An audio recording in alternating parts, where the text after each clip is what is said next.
வணக்கம் உறவுகள், நண்பர்கள், தமிழ் சொந்தங்கள்லாம் நீங்கள் எப்படி இருக்கிறீங்க? நல்லா இருப்பீங்கன்னு நான் நினைக்கிறேன். அதே போல் நானும் நல்ல சுகபலத்தோடு இருக்கிறேன். கேட்டால் காலையில் வெளிக்கிட்டது திங்கட்கிழமை 9ஆம் தேதி 2026.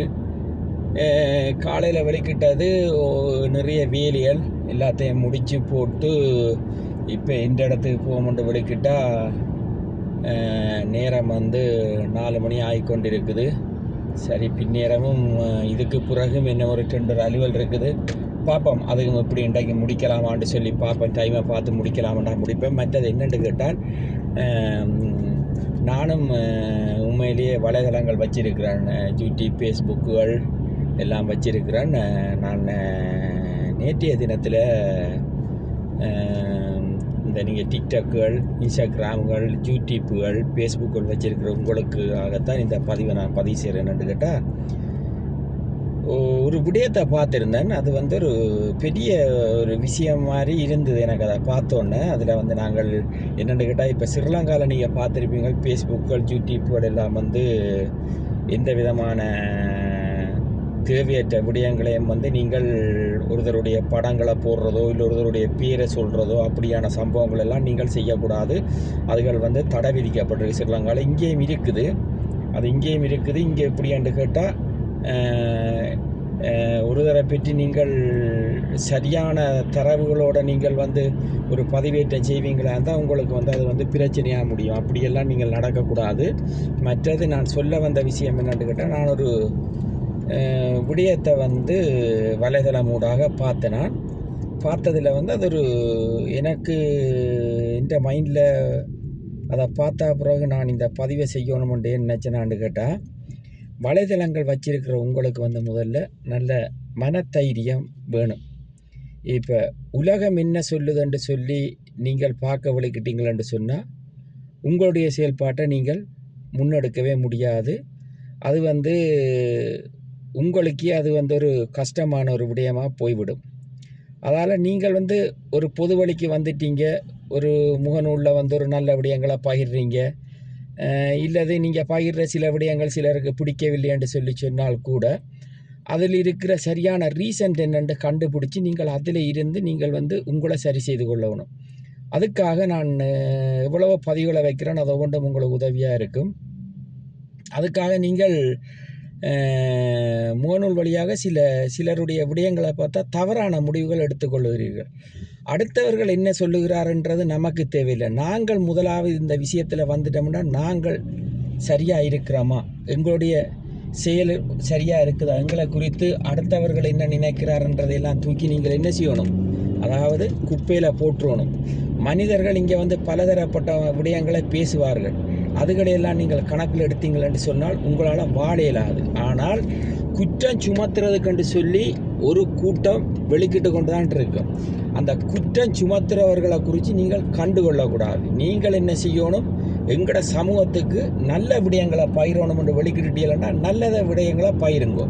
தேவையற்ற விடயங்களை முகநூல் வச்சிருக்கிற நீங்களும் பகிரக்கூடாது. ஏனென்று கேட்டால், நீங்கள் தேவையற்ற விடயங்களை பகிர்ந்தால் அதுக்கு விமர்சனம் வந்தால் அதை உங்களால் தாங்கி கொள்ளக்கூடிய சக்தி இருக்காது. அதனால் மிக கவனமாக வலைதளங்கள் வைத்திருக்கிற ஒவ்வொருத்தரும் நீங்கள் உங்களுடைய இதுகளில் கவனமாக இருங்க. மற்றது என்னமென்று சொல்கிறேன் என்னென்று கேட்டால், இப்போ குடும்ப வாழ்க்கைன்ற ஒன்று இருக்குத்தானே. எல்லாருக்கும் ஒரு வயது வர்ற போது குடும்ப வாழ்க்கை ஒன்று இருக்குது. தேவனும் அதைத்தான் சொல்கிறார். என்னென்னு கேட்டால், குடும்பங்களை தேவன் நேசிக்கிறார். அப்போ குடும்ப வாழ்க்கை என்று வந்துட்டால் நீங்கள் குடும்பம், பிள்ளைகள், மனைவி என்று சொல்லித்தான் வாழ்க்கையை ஓட்டி கொண்டிருப்பீங்க. ஆனால் இந்த விஷயத்தில் ஒரு விஷயத்தை நீங்கள் கணிச்சு கொள்ள வேண்டும். என்னென்னு கேட்டால், எப்பயுமே உங்களோட நல்ல நட்புகள், நல்ல அண்ணன் தம்பி, இப்போ கூடி பிறந்தவர்களை குறித்து நீங்கள் பார்க்க போனீங்கன்னா வேதமே சொல்லுது, கூடி பிறந்தவர்கள் தான் உங்களுக்கு முதலாவது சத்துருக்கள். சத்துருக்கள்ண்டா இப்படி நண்பன் ஒரு விடயத்தை கதைப்பார், பகிர்வார், சரி நீ இப்படி செய்யாத அப்படி செய்யாதன்னு நல்லதை சொல்லிவிட்டு அவர்கள் போய் விடுவார்கள். கோபம் வந்தால் 2 காரியத்தோடு அவர்கள் அமைதியாகி விடுவார்கள். ஆனால் இந்த கூடி பிறந்தவர்களிடம் இருந்து நீங்கள் தப்பித்துக் கொள்வதற்கு நிறைய வழிகளை தேடிக்கொள்ள வேண்டும். அது உங்களுக்கு தெரியாது. அவர்கள் இப்படியான விடயங்களுக்குள்ள உள்வாங்கி வருவார்கள் என்று சொல்லி நீங்கள் பார்த்தீங்கள் என்று சொன்னால் நிறைய விடயங்களுக்கெல்லாம் அவர் உள்வாங்கி வருவார்கள். இந்த விஷயம் என்று சொல்லி அதை நீங்கள் கண்டுபிடிக்க மாட்டீங்கள். ஆனால் கண்டுபிடிக்கிறதுக்கு உங்களுக்கு வந்து தேவன் ஞானத்தை தருவணும். சரிதானே? அப்போ நீங்கள் வந்து நல்ல நட்புகள், நல்ல அண்ணன் தம்பிகளை வந்து குடும்பம் ஆயினா பிறகும் நீங்கள் வச்சுக்கொள்ளணும். சிலர் நீங்கள் எப்படி என்று கேட்டால், குடும்பம் ஆயின உடனே மனைவி பிள்ளைகள் என்று சொல்லி நீங்கள் அதுக்குள்ளேயே ஒரு இதாக வந்து விடுறீர்கள். வருவது தவறில்லை. ஆனால் உங்களுக்கு ஒரு பிரச்சனை வரையில்லை யார் உங்களோட நிற்பார்கள் என்று சொல்லி நீங்கள் கணித்து பார்த்தீர்கள். அந்த சகோதரங்கள் நிற்க மாட்டார்கள். சகோதரங்கள் என்ன செய்வார்கள் என்று கேட்டால், டக்கண்டு உங்களையே வந்து கூடாமல் ஆக்கிவிட்டு அந்த விடயத்திலேருந்து குளிர் காய்ந்து கொண்டு வெளியே போய் விடுவார்கள். ஆனால் இந்த நண்பர் என்ற ஒரு உறவு இருக்கல்ல, அவன் வந்து எப்பொழுதும் என்ன செய்வான் என்று கேட்டால், நீதியின் நியாயமான விடயத்தை கதைச்சு கொண்டிருப்பான் எங்களுக்காக. இது நான் எத்தனையோ இடத்துல நான் பார்த்துருக்கிறேன். நீதி நியாயத்தை கதைச்சு கொண்டிருப்பான். ஆனால் வந்து ஒரு நண்பன் விஷயத்தில் ஒரு தவறு நடக்குண்டா அந்த தவறை செய்தன்னு சொல்லி தட்டி கேட்பதற்கு முழுமையாக நண்பன் வருவார். அதுக்கு நண்பன் என்று சொன்னால் நீங்கள் நினைக்கக்கூடாது அப்படி இங்கே இந்த காலத்தில் நண்பர்கள் இருக்கிறார்கள்னு நீங்கள் நினைக்கக்கூடாது. நீங்கள் சிறு வயதிலேருந்து பள்ளிக்கூடத்தில் படித்து நீங்கள் பயணப்பட்ட நண்பர்கள் இருக்கிறார். இன்றைய காலையில் எனக்கு வந்து ஒரு 2-3 பெரிய ராந்தியல். அப்போ என்னோட படித்து என்னோட எல்லா இடத்துல நின்ற நண்பன் ஏறக்குறைய 1 மணி நேரம் என்னோட பேசினான். என்னுடைய டைம் எல்லாம் முடித்து நான் வெளியால் வந்து 1 மணி நேரம் பேசினான். பேசும்பொழுது என்னோட வந்து நிறைய விடயத்தை பயந்துனா உண்மையான ஒரு நல்ல நண்பன். அப்போ எனக்கு அவன் ஒரு அடையாளத்தை சொன்னான். பள்ளிக்கூடத்தில் நடந்த ஒரு காரியத்தை என்னோட சொல்லி பேசினா, என்னுடைய கை வெட்டுப்பட்ட போது, போத்துலோட்டில் வெட்டுப்பட்ட போது நீ என்ன ஹாஸ்பிட்டலுக்கு கூட்டி கொண்டு போய் மருந்து கட்டின்னு உனக்கு ஞாபகம் இருக்கான்னு உண்மையாக கேட்டான். அதுக்கு பிறகு என்னென்று விடயங்களை சொல்லியிருந்தான். உண்மையில் நல்ல விடயங்களை சொல்லியிருந்தான்ன்ட்டு நான் சொன்னேன், நீ மறக்க இல்லை, அது நல்லவன்று சொல்லி காலையில் நீண்ட நேரம் பேசி போட்டு சொன்னான். நான் பல முறை ஸ்ரீலங்கா போய் வந்துட்டேன். நிறைய விடயங்களை உன்னோட நான் கதைக்க விருப்பப்படுறேன், கதைக்கலாமான்னு கேட்டு நிறைய விடயங்களை உண்மையிலேயே கதைத்தான். கதைக்கும் பொழுது நான் அமைதியாக கேட்டுக்கொண்டே இருந்தேன். அப்போ சொன்னான், 12 மணிக்கு நான் வேலைக்கு செல்லணும் என்று சொல்லி போட்டு எனக்கு என்னென்ன சூழ்நிலைகள் எப்படி நாங்கள் ஸ்ரீலங்காவில் போய் எப்படி நாங்கள் செயல்பாடுகள் இருக்கணும், என்ன செய்யணும், என்ன செய்யக்கூடாது அப்படி என்று சொல்லி நிறைய விடயங்களை என்னோட கதைச்சான். அது எனக்கு நல்ல சமாதானமாக இருந்து அவன் கதைச்சதை கேட்கும் பொழுது. அப்பொழுது நானும் அவனோட சொல்லியிருந்தேன், எங்களோட தம்பியாக்கள் அங்கே இருக்கிறார்கள், எனக்கு போக வேண்டிய தேவைகள் இருக்குன்னு சொல்லும் பொழுது அவன் சொன்னான், நீ போ, ஒன்றும் பிரச்சனை இல்லை, இப்படியான விடயங்களை மாத்திரம் நீ கவனித்து நிதானமாக போயிட்டு வரலாம் என்று சொல்லி சொன்னால். நான் 3 முறை போய் வந்துட்டேன்டான்னு சொல்லி சொன்னான். 2 பேருக்கும் எங்கள் 2 பேருக்கும் ஒரே வயது. நாங்கள் ஒண்டா படித்து ஒண்டாவே எல்லா இடங்கள்லையும் நின்று அவனுக்கு இந்தியா வந்தபோது நான் தான் அவனுக்கு வழிகாட்டி. அவன் அதை மறக்காமல் என்னட்ட சொன்னான், ஒரு நாளும் நான் உன்னை மறக்காம நெடுகளும் கதைப்போம், ஆனால் இன்றைக்கு நீண்ட நேரம் கதைச்சேன். ஏன் இதை சொல்கிறேன்னு சொல்லுங்க. அப்போ நல்ல நண்பர்கள் இன்றைக்குமே சமாதான பாக்கியவான்களாக வருவாங்க. இது நான் என்னுடைய வயதுக்கு கண்ட அனுபவம். நீங்கள் நல்ல நண்பர்களோடு நீங்கள் பழகுவீர்களாக இருந்தால் அவங்க உங்களை ஒரு நாளும் கைவிட மாட்டாங்க. ஆனால் நீங்களும் அந்த நண்பர்களை வந்து நல்ல முறையில் அவங்களோட நீங்கள் இருக்கணும், அதுதான் நல்லது. அதே போல் காலையிலேயே தம்பியோட கதைச்சி போட்டு, தம்பிக்கும் டெண்டர் அலுவல் இருந்தது, அதையும் செய்து போட்டு அந்த காரியங்கள் எல்லாம் டெலிஃபோன்லேயே முடிச்சுட்டு நான் இப்போ வந்து இந்த இடத்துக்கு போயிட்டு இந்த இடத்துலேருந்து திரும்ப நான் வேறொரு இடத்துக்கு போகணும்.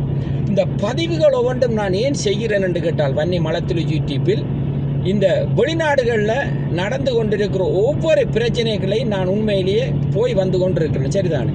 அப்போ எனக்கு இந்த விடயங்கள் ஒவ்வொன்றும் நல்ல ஒரு இந்த அனுபவத்தை பார்த்தீங்களென்று சொன்னால், மிக ஒரு பெரிய ஒரு மலை, அதாவது அந்த மலையை நீங்கள் உடைப்பதுன்றது வந்து லேசுப்பட்ட காரியம் இல்லை.